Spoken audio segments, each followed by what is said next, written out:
one of two possible first moves when it comes to completing the square.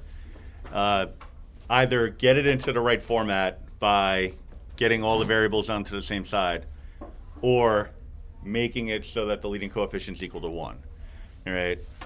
If you could do that simultaneously, that's great, but one of those two steps should be your first step. All right. So in this case, I'm going to subtract the 24 from both sides. I'm sorry, 24x. You can go the other way too if you want. It'll all kind of work out in the end. I mean, it'll all definitely work out in the end. Negative 4x squared minus 24x. I'm going to leave a little space to complete the square. That's going to be equal to 11. I did it wrong, but I think I got it right. Well, there's, like I just said, there's like 3 possible first steps. Right? So, I mean, if you added 4x squared to both sides, that's fine. Yeah, If you divided both sides by negative 4, that's fine. So I just chose to do this. I added 4x squared to both sides, and then I subtracted 11. Same. So that would make it easier. Yeah, it's all the same, because in the next step, I'm going to divide out the negative 4.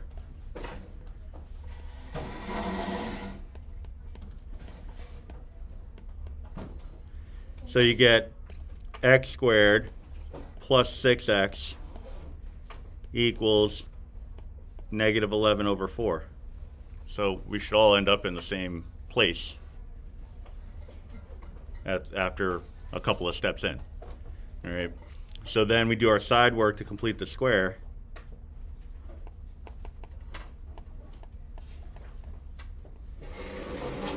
All right. So that means we're taking the b value. Yeah.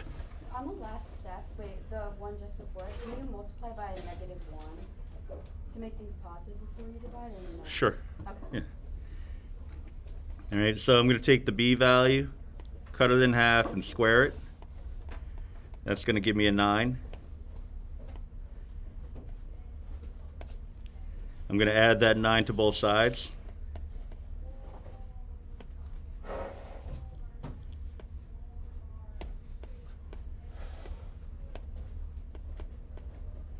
So I have to add the negative 11 fourths and the 9. So I'll do that in the calculator just so I don't have to do the thinking. All right. But if you wanted to, I mean, you just get a common denominator. It would be, I think, 25 over 4. But negative 11 fourths plus 9. You get 25 over 4.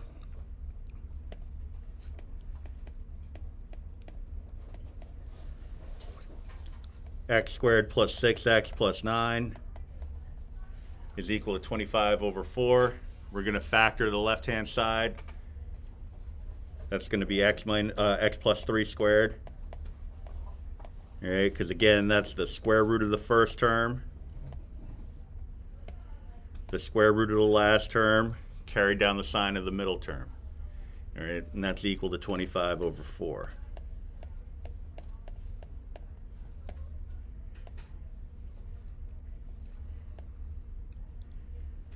All right, so then I'm going to take the square root of both sides. Since I'm actively taking the square root of both sides, I'm going to get a plus or minus on the right-hand side. The square root of 25 over 4, well, whenever you take the square root of a fraction, you take the square root of the top and the square root of the bottom separately from one another. Square root of 25 is 5. Square root of 4 is 2. The left-hand side is easy because that's the case where the radical and the power of 2 cancel each other out. So just an x plus 3. So then I split it up into 2 equations. I can subtract the 3 first or split it up first. It doesn't make a difference. It all works out in the end. All right, that's the whole idea behind this, because what I was saying before is as long as you're using properties of equality, pretty much anything you do is going to be fine. Right? So whether you chose to add a 4x squared initially or divide or multiply, as long as you're applying a property of equality, you're doing it correctly. All right? So we could say x plus 3 is equal to negative 5 over 2, and x plus 3 is equal to positive 5 over 2. subtract the 3 from both sides. We have to split it up here because it's a rational answer. If it were irrational, we wouldn't have to split it up. All right, so you kind of well, I don't want to speak for you, but I start to root for irrational answers because it's less work, right? But I'm taking my negative 5 over 2 and subtracting from it 3. That's going to give me, I think, negative 11 over 2. But you can just put it in your calculator. Alpha y equals n over d, negative 5 over 2, minus the 3, negative 11 over 2, right? And then second enter brings up the previous calculation. Just go back and take away that little negative symbol. Hit enter again, and you get negative 1/2. So you get x is equal to negative 11 over 2, or x is equal to negative 1/2.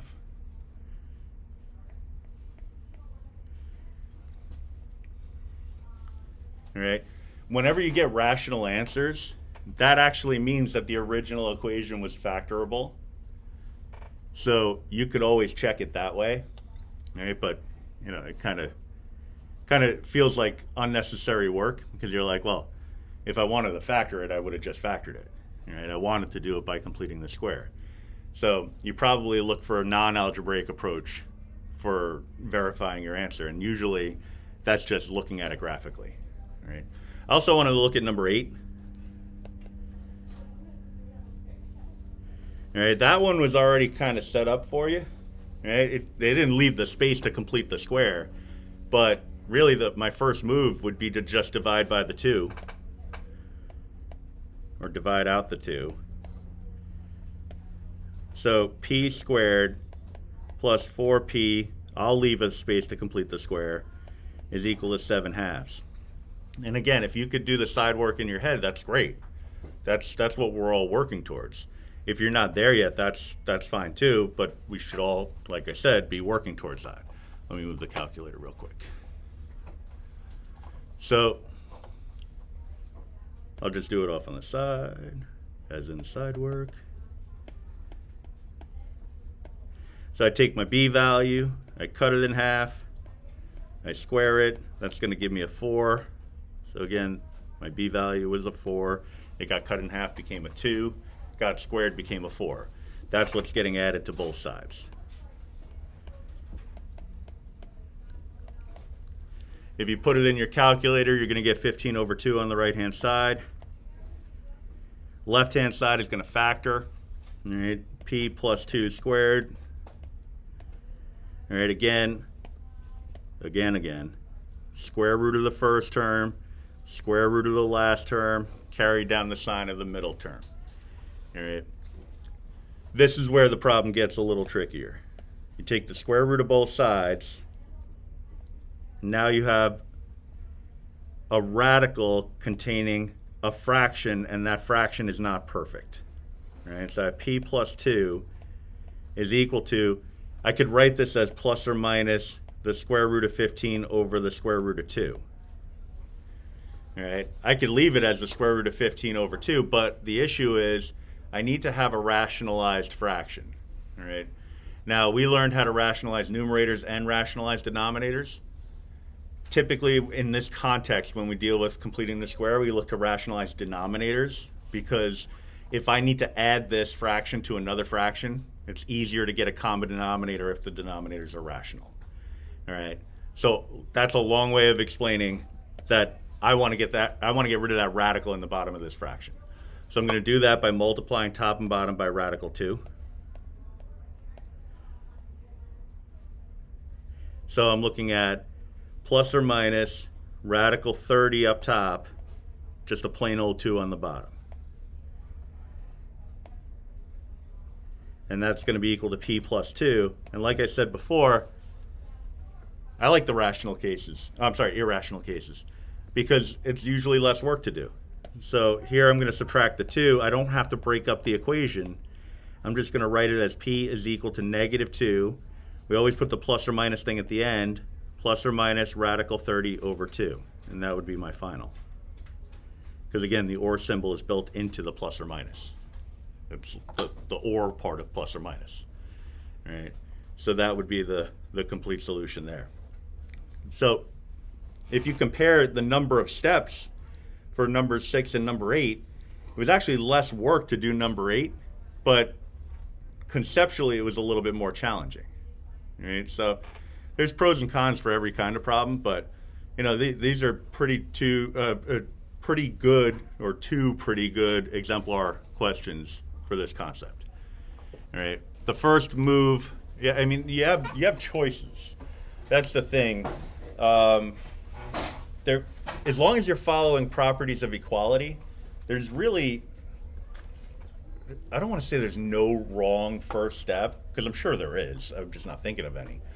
All right. So if you want to add the 5 first or divide the 2 first, you're right in either case. All right. So it really doesn't matter which thing you do first, as long as among the first steps is adding the 5 to both sides, 2y squared plus 3y equals 9, and then dividing out the 2. All right, because we always want, well, using this technique, we always want to have a leading coefficient equal to 1. All right, there's other ways to complete the square where that's not necessary, but this is the method that we're using. All right, so I'm going to divide out the 2. So now I'm going to have y squared plus, I'm going to write this as 3 over 2y, leave a space to complete the square, and the whole thing's equal to 9/2. Right, so this is where I'll do my side work, or this is when I'll do my side work is what I should say.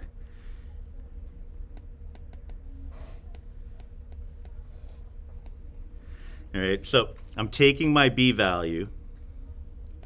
The b value is whatever the coefficient of y is. In this case, is a fraction. I'm taking that b value, dividing it by 2, and squaring the result. All right. So I'm taking a fraction, dividing it by a whole number, and then squaring the result. All right. So you could do that in a calculator. You could do it on paper, in your head, however it works. But it really doesn't matter which approach you use. All right. So if I do it on paper, this would be the same as saying 3 over 2 divided by 2 over 1 squared, which is the same as saying 3 over 2 times 1 over 2 squared. Keep, change, flip. When you divide two fractions, you multiply the first fraction by the reciprocal of the other. So that's 3/4 squared, which is equal to 9/16. All right. So that's the number I'm adding to both sides.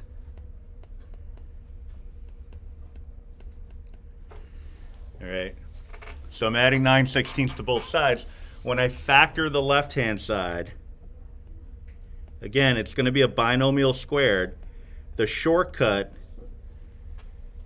is to take the square root of the first term, the square root of the last term, and then carry down the sign of the middle term. All right, so the square root of the first term is just the y. The square root of the last term, a little bit more complicated. You're taking the square root of a fraction. If you do that in your calculator, it'll give you the right answer, but it might give it to you in decimal form, so you'll have to convert it over. Right? But you could always take the square root of a fraction by taking the square root of the top and dividing it by the square root of the bottom. Or, well, really, the square root of the top over the square root of the bottom, right, to say it a little bit more concisely. All right, so the square root of 9 is 3. The square root of 16 is 4. Carry down the sign of the middle term. All right. Now, a little shortcut. It's not for everyone, but you may have noticed this along the way. That number that you're squaring when you do the b over 2 squared, that's always going to be one of your factors. All right. So that thing that got squared is going to be the square root of the third term in your trinomial. Because really you're just unsquaring the thing that you squared. All right. So like I said, it's not for everyone because, you know, if you don't think that way, then you might not recognize that. But it's cool if you do recognize it. All right. So right-hand side, we can add those two fractions together. You could use the calculator. You could do it. You can get a common denominator if you want. I mean, it's going to be a pretty sizable number, right? Because if you're doing it with a common denominator, you'd have to multiply top and bottom of the first fraction by 8. So you're going to get 72 over 16 plus 9, so 81 over 16. But if you do it in the calculator, you don't get bogged down with the computation. So again, alpha y equals n over d, 9 over 2, plus alpha y equals n over d, 9 over 16. The calculator is going to put it in simplest form for you. Right, 81 over 16, so we don't have to worry about that. Right. So then we can take the square root of both sides. Since the right-hand side is perfect, oh, that's a heck of a radical there. There we are. Since the right-hand side is perfect, this is going to clean up fairly nicely. I mean, we're still stuck with fractions, but it's not going to be terrible. Left-hand side is just going to be y plus 3/4. So left-hand side, y plus 3/4. Right-hand side, square root of a fraction is just the square root of the top over the square root of the bottom. Square root of 81 is 9. Square root of 16 is 4. So this is plus or minus, because we're actively taking the square root, 9/4. So then I would subtract 3/4 from both sides. I get y equals -3 over 4 plus or minus 9/4. But then I have to split it up because it's rational. If there was a radical in there, then I wouldn't have to split it up. But because it's rational, I can get solid numerical answers here. I mean, it might still be fractional, but I could still work to get that cleaner answer. So -3/4 minus 9/4. That's -12/4, which is -3. -3/4 plus 9/4 is 6/4, which is 3/2. So -3 or 3/2. That would be our solution, or final answer anyway. All right, so a lot of computation here, but very manageable if you follow the process. All right, but the thing is, people get thrown off a little bit by the large numbers or weird numbers. Like, oh, is it possible to get this number? Yeah, anything's possible. Oh, I must have made a mistake. Not necessarily. All right. Another one that kind of threw people for a loop was number 5, and that was because of a weird outcome. So it had a fractional leading coefficient. That wasn't the problem. Most people were okay with that. Because all you're doing is multiplying by the reciprocal of the coefficient. All right, so you're going to multiply both sides by 3. Distribute the 3 on the left, and you're going to get m squared plus 6m plus 24, and that's equal to 15. All right. I want to get rid of that 24 because I only want the variables on the left. So I subtract, and I get m squared plus 6m, leave a space to complete the squares, equal to -9. All right, so then I do my side work.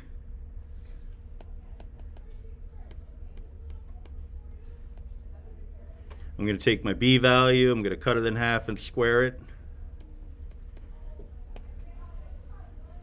All right, my b value is 6. Cut in half is 3. Squared is 9. So that's what I'm adding to both sides. And that's where the weirdness comes into play. Because on the right-hand side, I get 0. On the left-hand side, well, I'm still going to factor it. All right, binomial squared. Again, square root of the first term, square root of the last term, carry down the sign of the middle term. So m plus 3. So m plus 3 squared is equal to 0, if I want to release the m from the captivity of the power of 2, all I'd have to do is take the square root of both sides. And that's where people would freeze up a little bit, because they'd be like, well, can you take the square root of 0? Yeah, the square root of 0 is 0. Do I need a plus or minus? Well, what's negative 0? 0. What's positive 0? 0. So, no, you don't. All right, so m plus 3 is equal to 0. You only get the one solution here of m is equal to negative 3. All right. I think I have time for one more before I get you going on the assignment, or the classwork. So let's do number 7. All right. So it's another fractional case.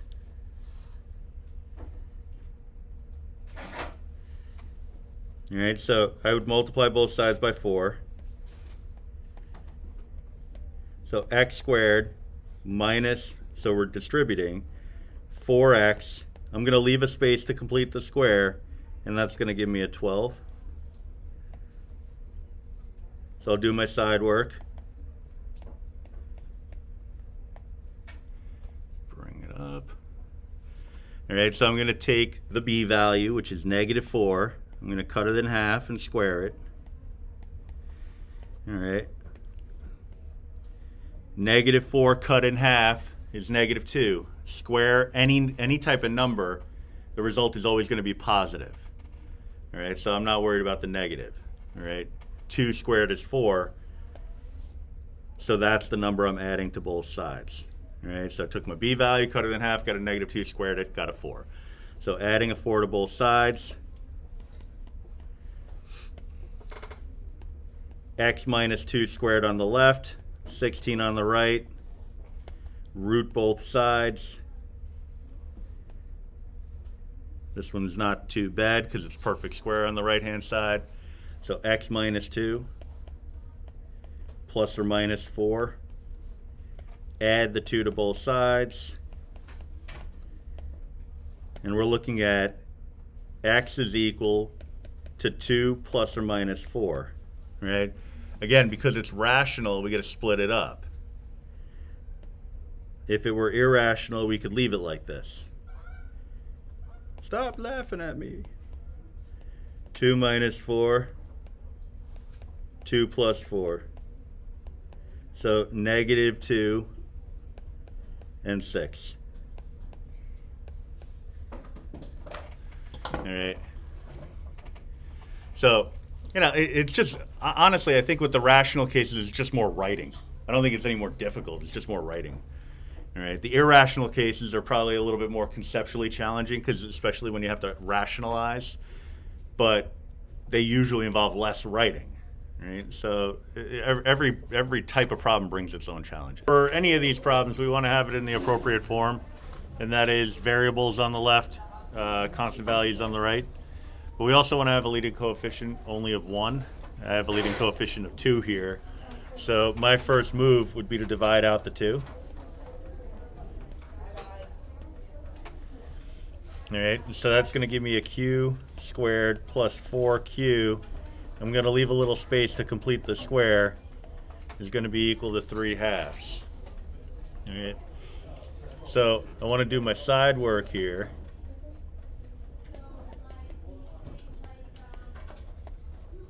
I'm going to take my b value, which is 4, cut it in half and square it. That value is going to get added to both sides of the equation. All right, so 4 divided by 2 is 2. 2 squared is 4, so I'm adding 4 to both sides. On the left-hand side, we have a perfect square trinomial.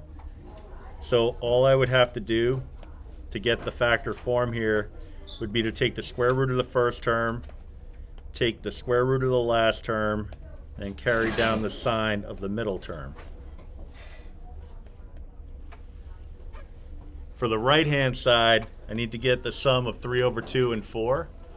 So I could do that in a calculator, or you could get a common denominator if you want. So if you do it in the calculator, it's alpha y equals n over d. You type in the 3 over 2.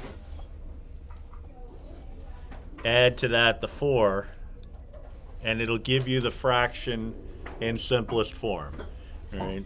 So that's going to be 11 over 2. Now I'm ready to take the square root, all right, because I have my perfect square on the left-hand side. It's not ideal on the right-hand side, but it's manageable. So I'm going to take the square root. On the left, we're going to get a q plus 2. On the right, because I'm actively taking the square root, I'm going to get a plus or minus. Now that radical 11 over 2, that's a radical of a fraction, but you could also represent that as a fraction of radicals, as in the square root of 11 over the square root of 2. Come on, lock in. Close enough. All right. Now we want to have either a rationalized numerator or a rationalized denominator.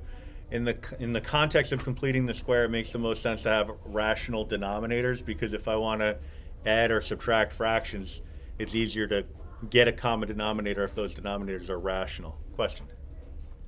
I don't understand like where 11 comes from. The 11? Yeah. 3 over 2 plus 4? Yeah, I get that, but like how does that equal 11 over 2? If you get a common denominator, 4 becomes 8 over 2. Okay. 3 plus 8. Yeah. So multiply top and bottom by the radical you want to get rid of. So the radical I want to get rid of here is the radical 2. So I'm going to multiply top and bottom by radical 2. And that's going to give me q plus 2 is equal to, you can multiply irrational numbers by other irrational numbers. So in this case, plus or minus radical 22 over radical 2 times radical 2 is just a 2. All right, so my final step here would be to subtract the 2 from both sides. Because this is irrational, I don't have to worry about splitting up the equation. All right, so I'd get q is equal to negative 2. We always put the plus or minus thing at the end. Negative 2 plus or minus radical 22 over 2.